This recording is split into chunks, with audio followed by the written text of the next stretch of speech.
নমস্কাৰ তোমালোক সকলোকে আমাৰ ইউটিউব চেনেলৰ অন্য এটা ভিডিঅ'লৈ স্বাগতম জনাইছোঁ। তো আজি আমি ক্লাছ 10ৰ বহুপদ পাঠটোৰ আৰম্ভণিখিনি আমি অকণমান বিশ্লেষণ কৰিম। ঠিক আছে, যিহেতু তোমালোকৰ আজিকালি কুৱেশ্যনৰ পেটাৰ্ণ সলনি হৈছে, অকল অনুশীলনীখিনি কৰিলেই নহ'ব। ইয়াত থকা যিবোৰ লাইন আছে, যিবোৰ কথা ইয়াত কয়, ডিটেইলছত কয়, সেইখিনিও আমি অকণমান চাব লাগিব বা বুজিব লাগিব। ঠিক আছে, তো আমি অসমীয়া পঢ়াৰ নিচিনাকৈ ইয়াত লাইন বাই লাইন পঢ়িম, ডিছকাছ কৰিম। ঠিক আছে, তো গতিকে যদিহে এনেকুৱা টাইপৰ চাব বিচাৰা ভিডিঅ'টো চাবা, নহ'লে নালাগে চাবলৈ। বহুতে হয়তো এনেকৈ নপঢ়িবও পাৰে। তো আমি ইয়াতে লাইন বাই লাইন চাম। তো কিবা ডিটেইলছ যদি আছে আমি ডিটেইলছত চাম। তো ইয়াত কৈছে কি নৱম শ্ৰেণীত তোমালোকে এটা চলকৰ বহুপদ আৰু ইহঁতৰ মাত্ৰা সম্পৰ্কে অধ্যয়ন কৰিছিলা। এতিয়া কথাটো হ'ল ক্লাছ 9ত তোমালোকে ছেম একে নামৰে চাগে এটা পাঠ পাইছিলা, তাত চলকৰ বিষয়ে কৈছে। এতিয়া প্ৰথম কথা হ'ল এই শব্দটোৰ অৰ্থ আমি বুজিব লাগিব। চলক মানে কি হয়?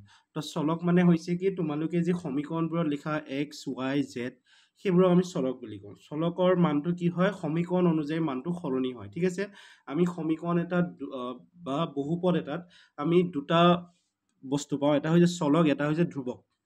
যিবোৰ আমি সংখ্যা ব্যৱহাৰ কৰোঁ 3, 4, 5, সেইবোৰ আমাৰ কাৰণে ধ্ৰুৱক হয়। বাকী এক্স ৱাই জেড সেইবোৰ হয় আমাৰ কাৰণে কি চলক হয়। ঠিক আছে, তো এতিয়া বহুপদ এটাত ইহঁতৰ মাত্ৰা সম্পৰ্কে অধ্যয়ন কৰিছিলোঁ। মাত্ৰা মানে কি আছিলে? বহুপদ এটাৰ সৰ্বোচ্চ ঘাত। এতিয়া বহুপদ এটা বুলি ক'লে আমি কি বুজিম? ধৰি লোৱা যিকোনো এটা ৰাশি, যিকোনো এটা বীজগণিত ৰাশিকে আমি কি বুলি ক'ব পাৰোঁ? বহুপদ। এইটো আমাৰ কাৰণে বহুপদ হ'ল। ইয়াৰ ঘাতটো কিমান আছে? 3। তো গতিকে ইয়াৰ মাত্ৰা কিমান হ'ব? 3। ক্লাছ 9ত পাইছিলা। তো লগত ধৰি লোৱা এনেকৈ 7 এটা আছে। তো এই 7টো ইয়াত কি বুজাব? ধ্ৰুৱক বুজাব। এক্সটো ইয়াত কি বুজাব? চলক বুজাব। আৰু লগত যদি এনেকৈ এক্স এটা থাকে, এই এক্সটোৱে কি বুজাব? চলকে বুজাব। ঠিক আছে, কিন্তু চলকৰ আগত যদি নাম্বাৰ থাকে সেইটোৱে আমাক কি বুজায়? সহক বুজায়। সেইটো তোমালোকে 8, 7, 9ত পাই আহিছা। বাকী অকলশৰীয়াকৈ যদি নাম্বাৰ এটা থাকে সেইটো কি বুলি কোৱা হয়? ধ্ৰুৱক বুলি কোৱা হয়। ঠিক আছে, এইখিনি একদম একেবাৰে বেছিক। তো এতিয়া আমি এইখিনি ইউজ কৰিব আমি আগলৈ যাম। তো ইয়াত আমাক কৈছে কি যে মনত পেলোৱা যে যদি এক্সত পি এক্স এটা বহুপদ, তেন্তে পি এক্সত এক্সৰ উচ্চতম ঘাতটোক পি এক্স বহুপদটোৰ মাত্ৰা বোলা হয়। ইয়াত পি এক্সটো তোমালোকৰ একো নহয়, জাষ্ট এটা নাম দিছে। ঠিক আছে, তো এই বহুপদটো বাৰে বাৰে লিখি থকাতকৈ ইয়াক আমি লিখিলে আমি কি বুলি লিখিব পাৰোঁ? P of Y. পঢ়োঁতে আমি কি বুলি পঢ়িম? P of Y. তো এই পি অফ ৱাই বুলি লিখি দিলে বুজি পাব লাগিব যে এইখিনি কথা কোৱা হৈছে। ঠিক আছে, তো সমীকৰণ এটা বা অংক এটা কৰাৰ আগতে আমি কি লিখিম? ধৰোঁ পি অফ ৱাই সমান এইটো। ঠিক আছে, তাৰমানে বহুপদটোৰ নাম এটা দিয়া ধৰণটো হৈছে এইটো। তো ইয়াত ৱাই চলকত 2 মাত্ৰাৰ বহুপদ। তো ৱাই চলকটো চোৱা আটাইতকৈ ঘাত কিমান হয়? বেছি, 2 বেছি হয়।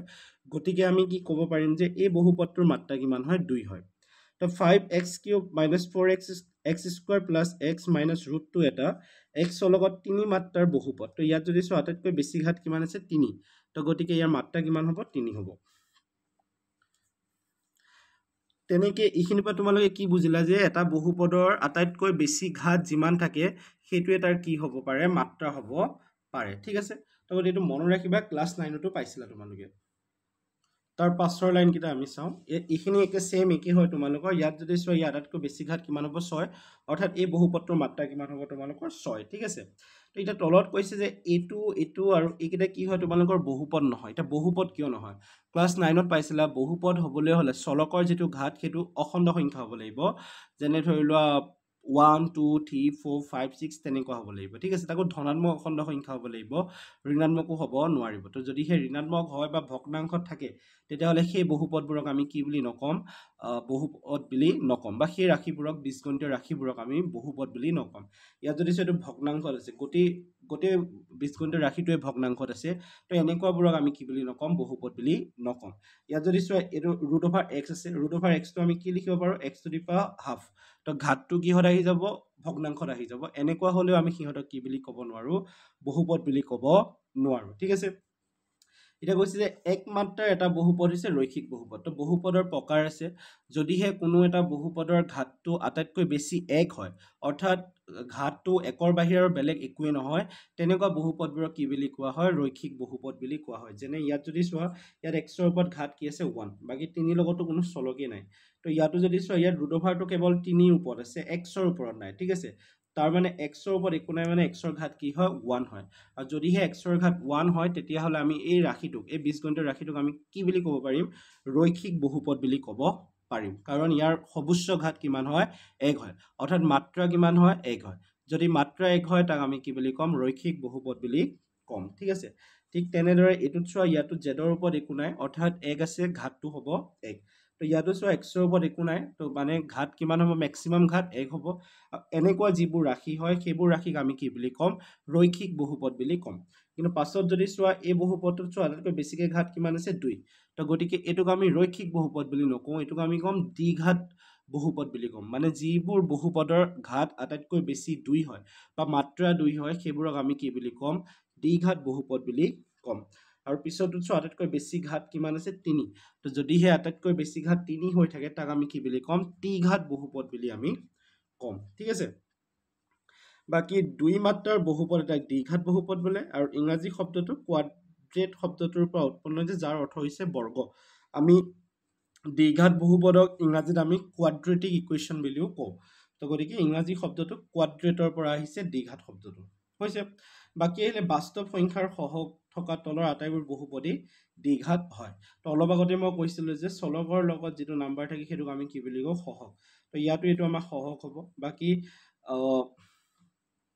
সেইখিনি কথাই আছিলে ইয়াত ঠিক আছে তো এইখিনি আছিলে আমাৰ ক্লাছ 9ৰ যিখিনি বেছিক আমি একেবাৰে পাইছিলোঁ এতিয়া আমি গোটেই পাঠটোত আমি মেক্সিমাম বেসিক্যালি আমি কি পঢ়িম ইয়াত দ্বিঘাত বহুপদৰ বিষয়ে পঢ়িম ৰৈখিক বহুপদৰ বিষয়ে তোমালোকে ক্লাছ 9ত অলৰেডি পঢ়ি আহিছা তো ইয়াত আমি দ্বিঘাত বহুপদৰ বিষয়ে পঢ়িম আৰু ত্ৰিঘাত বহুপদৰ বিষয়েও অলপমান পঢ়িম দ্বিঘাত বহুপদ মানে হৈছে কি যাৰ ঘাত আটাইতকৈ বেছি কিমান হ'ব লাগিব 2 হ'ব লাগিব ঠিক আছে এতিয়া তাৰ পিছত আহিলে আমাৰ নেক্সট পেজটোত আমাক কৈছে কি যদিহে তিনি মাত্ৰ এটা বহুপদ থাকে তাক কি বুলি কোৱা হয় ত্ৰিঘাত বহুপদ বুলি কোৱা হয় যেনে এই চলকটোত চোৱা আটাইতকৈ বেছি ঘাত কিমান আছে 3 এই চলকটো আটাইতকৈ বেছি ঘাত 3 এইটো এই বহুপদটো চোৱা ইয়াত ঘাত 2 আছে ইয়াত ঘাত কিমান আছে 3 আটাইতকৈ বেছি ঘাত কিমান আছে 3 যদি আটাইতকৈ বেছি ঘাত 3 থাকে তাক আমি কি বুলি ক'ম ত্ৰিঘাত বহুপদ বুলি ক'ম ঠিক আছে এতিয়া এটা কথা মনত ৰাখিবা আমাৰ যিবোৰ সমীকৰণ আছে বা যিবোৰ আমাৰ বহুপদ আছে সেই বহুপদবোৰৰ এটা সাধাৰণ গঠন থাকে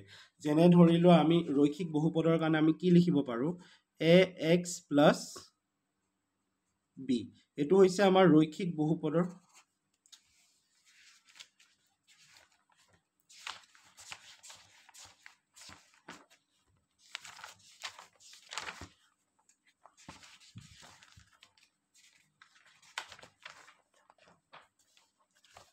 তো আমাৰ ৰৈখিক বহুপদৰ যিটো আমাৰ সাধাৰণ গঠন সেইটো হৈছে আমাৰ ax + b এইটো হৈছে আমাৰ ৰৈখিক বহুপদৰ সাধাৰণ গঠন ঠিক আছে তাৰ পিছত দ্বিঘাত বহুপদৰ সাধাৰণ গঠনটো হৈছে তোমালোকৰ এইটো ax² + bx + c ত্ৰিঘাতৰটো হৈছে কি ax³ bx² cx + d তো ইয়াত হৈছে কি চোৱা ইয়াত প্ৰথমতে x ৰ ঘাত কিমান আছে 1 তো সেইকাৰণে আমি ইয়াত কি কম ৰৈখিক বহুপদ ইয়াত যদি চোৱা প্ৰথম ঘাতটোৱে হৈছে কিমান 2 তো এইটো হ'ব দ্বিঘাত বহুপদ তাৰ পাছতো 1 হৈছে তাৰ পাছতো অকলশৰীকে c হৈ গ'ল মানে এইটো ধ্ৰুৱক হ'ল এইটো একচুয়ালি কিয় হৈছে ইয়াত 2 আছিলে ঘাত ইয়াৰ 1 আছে তো শেষৰটোত ঘাত আমাৰ কিমান হ'ব 0 হ'ব আৰু যেতিয়া কোনো এটা চলকৰ ঘাত 0 হয় তাৰ মান সদায় কিমান থাকে 1 থাকে এইটো প্ৰশ্ন আহিয়ে থাকে তোমালোকৰ তাৰ পিছত হলে ত্ৰিঘাত বহুপদ তো প্ৰথম আৰম্ভ হ'ব ক'ৰ পৰা 3 পৰা পিছতো 2 হ'ব পিছতো 1 হ'ব আৰু শেষৰটোত কি হৈ যাব 0 হৈ যাব ঠিক আছে এইকেইটা হৈছে আমাৰ ৰৈখিক বহুপদ দ্বিঘাত বহুপদ আৰু ত্ৰিঘাত বহুপদৰ সাধাৰণ গঠন